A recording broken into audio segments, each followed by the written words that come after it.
Entonces, este sueño de integración latinoamericana sigue siendo un sueño hasta ahora con dos bloques muy identificados, con visiones muy diferentes que en el corto plazo, incluso en el mediano plazo, no van a caminar, creo yo, a ningún lado.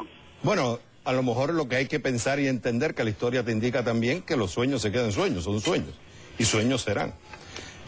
Gabriela, para ti, ¿quién es el que se lleva la medalla de cartón de la semana? Nos vamos a caminar juntos al tema consumidor, aunque tiene muchos componentes este tema, y es el tema complicado del trigo, la harina, el pan en Argentina. Los perdedores, definitivamente los argentinos. Hay una serie de razones. La principal, bueno, pues puede venir de años este enfrentamiento, puede venir de años desde 2006, el tema de las políticas del gobierno argentino en términos de las cuotas para exportación, el enfrentamiento de los productores, la amenaza y las huelgas de los productores, ahora esta nueva ley de abastecimiento de 1974, que, bueno, de alguna manera faculta a las autoridades a decomisar este trigo, el problema de la siembra y la cosecha del año pasado, la siembra, y el alto costo de la harina, que, bueno, para muchos economistas el pan se ha convertido en un lujo en Argentina, ahora se vende y se vende en horarios, hay un nuevo acuerdo, el gobierno ha prometido mantenerlo en 10 pesos, pero es difícil. Bueno, incluso lo decíamos ya, Xavier, la viceministra de Comercio dice que, bueno, habría que llevar harina a casa para aprender a amasar pan y tratar de, pues, evitar así el alto costo, pero ¿y la harina no sale más cara también? Y eso no va a resolver el problema. ¿Sabe quién se lleva para mí la medalla de cartón de CNN Dinero de la semana? Es una decisión, es una sentencia que tomó el Tribunal Supremo de Justicia de Venezuela. ¿Por qué? Porque levanta las cejas si realmente la decisión tiene el espíritu judicial, o sea, es un espíritu legal, netamente legal, o es un espíritu político. Voy a explicar por qué.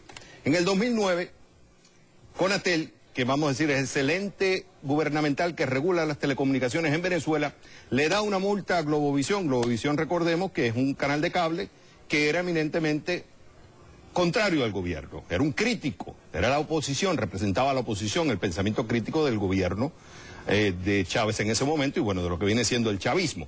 En el 2009 le dan una multa, Conatel la prueba y la sala político-administrativa del Tribunal Supremo, es una sala, decide apoyar, o sea, sentencia a favor de la decisión de la multa. Son un poco más de 200 y pico mil dólares dependiendo del cambio que lo use. 1.650.000 bolívares, si lo usas a 6,3% actual, serían como unos 262.000 dólares. Ok, pero recuerden una cosa, Globovisión es oposición. Aquí viene la clave. En el 2013, o sea, del 2009 al 2013, no hubo otro cambio o otra sentencia que cambiara la decisión de la Corte, de la sala de político-administrativa. 2013 sucede esto. Los inversionistas, el mayoritario, que es de oposición, decide vender Globovisión y el argumento que dice, una de las razones que dice, las presiones económicas que me está dando Conatel, son 8 procedimientos administrativos, son muchas multas millonarias, están creando en parte una presión y por tanto vendo. Se vende y lo compran unos empresarios venezolanos que argumentan están más cerca del gobierno, del oficialismo. Bueno, ahora sucede que pasa a manos de estos empresarios venezolanos con argumentación de que están más cercanos al gobierno y sucede que ahora la Corte Suprema, no estoy hablando de la sala de político-administrativa, sino la que está por encima, la constitucional, decide que una de las multas que había fallado no van. Por tanto, se le tiene que devolver el dinero a Globovisión. Pero esta vez, quien va a recibir el dinero de la multa no fueron los antiguos dueños, sino los nuevos dueños. Entonces la pregunta que uno se hace, ¿fue una decisión, el argumento es jurídico, pero el espíritu lo es también o fue un espíritu político? Y además abrirá la puerta para que entonces la multa más grande que se le dio a Globovisión en ese entonces, de más de 9 millones de bolívares, también va a cambiar. Esa es la pregunta que nos hacemos y por tanto a esa decisión que crea esta duda le doy la medalla de cartón de la semana de CNN Dinero. César Augusto Sosa es periodista y es editor de negocios del diario El Comercio de Ecuador y me dejaste con la duda de si tú, bueno, no te importaría llegar a París y pagar lo que fuera por una comida carne congelada. No tiene que ser carne, pero como editor de negocios del comercio me sorprendió su respuesta. Gracias por darnos tu visión desde el Ecuador sobre los ganadores y perdedores de la semana, muy importante. Bueno, muchas gracias, Javier, Gabriela, un placer estar con ustedes, pero no vamos a suspender. Chao.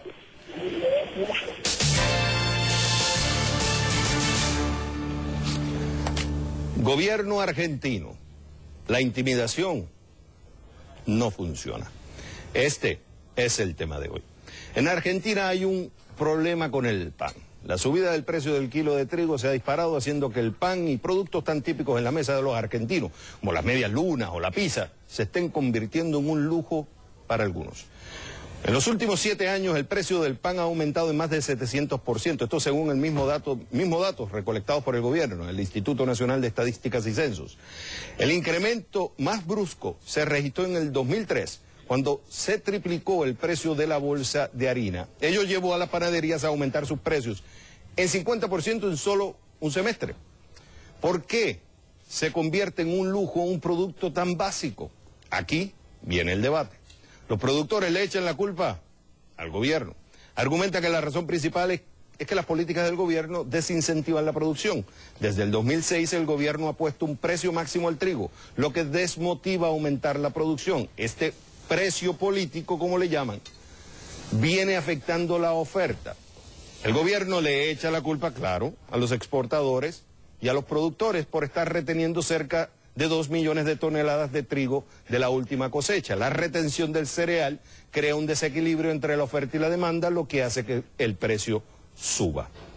Estas batallas entre el gobierno de Cristina Fernández y el agro no son nuevas. En el 2008 los agricultores mantuvieron una huelga de 128 días cuando Fernández quiso elevar el impuesto a la exportación de soja. Hubo desabastecimiento de alimentos en varias ciudades del país, se vio afectada la popularidad del gobierno y le hizo fracasar en el Congreso un proyecto de impuestos móviles a las exportaciones de grano. Y esto es importante tenerlo en cuenta. Ahora, ante el problema de la subida de precios actuales, la administración de Fernández, ¿qué hace? Aplica una ley que viene de 1974 que le da la autoridad para decomisar el cereal a los exportadores y volcarlo al mercado interno para que lo adquieran los molinos. La llamada ley de abastecimiento permite, según reportó el diario La Nación, que el gobierno imponga multas y clausure un establecimiento por un plazo de 90 días. Aquí viene la preocupación. ¿Quién tiene el poder de ejecución de la ley? Ese señor. El secretario de Comercio, Guillermo Moreno, el mismo que mostró sus habilidades de negociación en un momento de enfrentamiento entre el Grupo Clarín y la administración de Cristina Fernández. Vean. Haga una acusación. Cuando yo termina, usted habla. No le doy la interrupción. Usted no puede venir porque está saliéndose.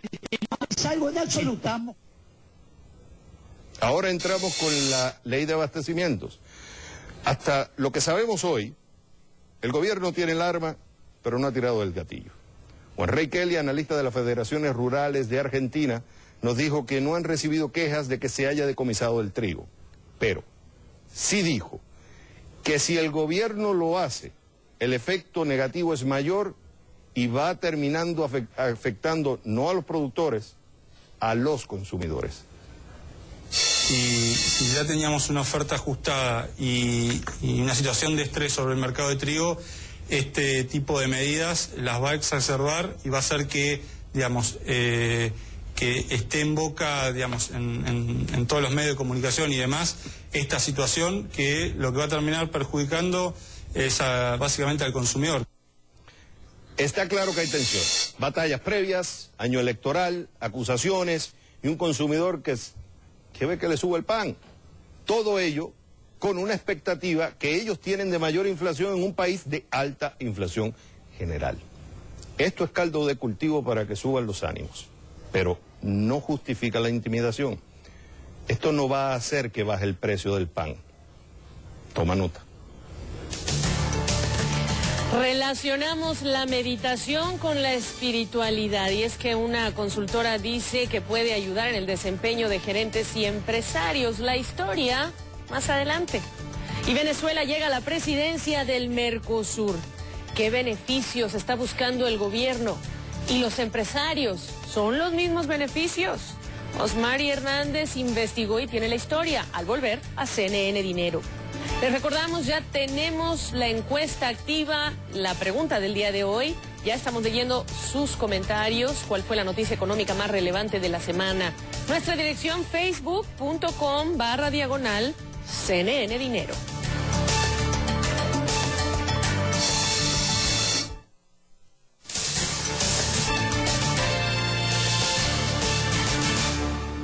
Hola, te habla Xavier Serbia y esto es CNN Dinero.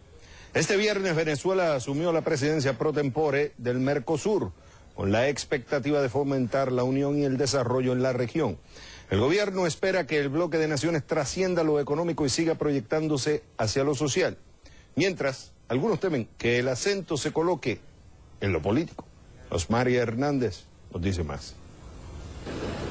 Exhibiendo los productos venezolanos que serán exportados con el Mercosur como plataforma, Nicolás Maduro se mostró satisfecho con la nueva responsabilidad. Espera que Venezuela logre despejar el camino dada su ubicación geoestratégica para la incorporación de países del Caribe, también de naciones aliadas de la llamada Revolución Bolivariana. Se va a concretar la incorporación de nuestra hermana Bolivia como miembro pleno del Mercosur. Es una buena noticia.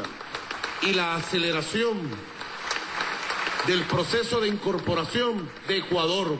El gobierno venezolano estima que un total de 11.000 millones de dólares se deriva de los convenios comerciales firmados en este bloque económico en manufactura, industria, ciencia y tecnología. Venezuela le da un aporte adicional y estratégico al Mercosur al incorporar un elemento clave para el desarrollo industrial de todos los países del mundo, como lo es el elemento del petróleo. En otros sectores hay escepticismo y preocupación. Una economía como la venezolana, que está asignada por la inflación, por el desabastecimiento, por los controles, por los subsidios, y que sin embargo, por esa sobreestimación de nuestro tipo de cambio, nos hace cada día menos competitivos en los mercados internacionales. Cuando nosotros nos asociamos en un grupo como el Mercosur, donde hay potencias mundiales en producción, como es Brasil, como es Argentina, creo que lejos de resolver los problemas, lo que nos ha hecho es venir agravando problemas. Venezuela va a tener que adaptarse muy bien a esta incorporación, porque sus sectores manufactureros y los sectores agropecuarios en Venezuela, que están bastante debilitados, pueden verse barridos en algunos casos,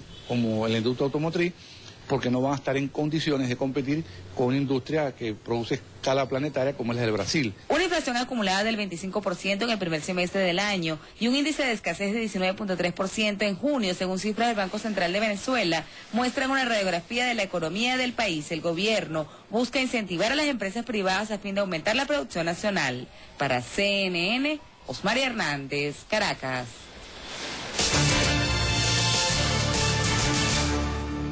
Repasemos juntos otras noticias de nuestra América Latina. Esto es nuestra ronda de dinero. Vamos a iniciar en Argentina con José Manuel Rodríguez. El gobierno y los productores precisamente de harina y de trigo llegaron a un acuerdo que busca que el pan baje considerablemente de precio. Después viajamos a México con José Manuel Martínez porque hay un fallo de la Comisión Federal de Competencia que afecta al mercado de la cerveza. Y cerraremos esta ronda con Samantha Lugo porque los gobiernos de Nicaragua y Venezuela llegaron a un acuerdo para aprovechar el potencial turístico de sus lagos. Luego de que el pan llegara a venderse a casi $4 por kilo, los empresarios molineros y panaderos acordaron con el gobierno que las panaderías vendan el 10% de su producción a 10 pesos argentinos, que es el equivalente a casi $2.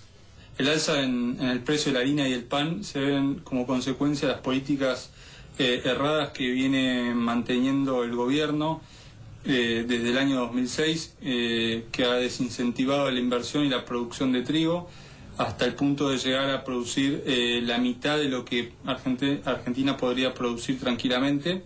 El ministro de Agricultura insistió en que los productores de trigo son los responsables del alza del pan y explicó que luego del acuerdo alcanzado el precio del trigo y la harina bajó entre un 25 y un 28%. El funcionario dijo, y citamos, hace falta a veces que uno se ponga con el látigo en la mano para que el trigo aparezca. No estaría mal si bajaría la harina, pero la harina no ha bajado para nada. Incluso yo a partir del lunes voy a hacer el pan de 10 pesos, a pérdida mía. Porque la gente lo pide, pero a mí la harina no me la han bajado. Y en la calle, no todos han podido conseguir el pan a 10 pesos. Lo he visto, sí, a 10 pesos. No acá precisamente, porque acá compro las baguettes, por ejemplo. Entonces,